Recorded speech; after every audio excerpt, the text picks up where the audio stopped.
আমি মাঝে মাঝে ভাবতাম তোমার ওই চোখ হয়তো রাতের আকাশে জ্বলজ্বল করে জ্বলতে থাকা চাঁদের আলোর মতো সুন্দর।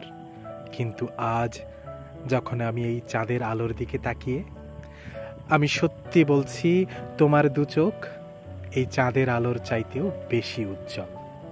আমি সত্যি বলছি, তোমার ওই দু চোখ এই চাঁদের আলোর চেয়েও বেশি প্রিয়। এমন কোনো দিন নেই, এমন কোনো রাত নেই, এমন কোনো নিস্তব্ধ দুপুর নেই যে তোমাকে আমার মনে পড়ে না। তুমি আমার অন্তরে মিশে থাকো, তুমি আমার শিরায় উপশিরায় প্রবাহমান রক্তে মিশে আছো।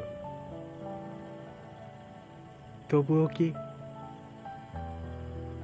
থাক সেসব কথা।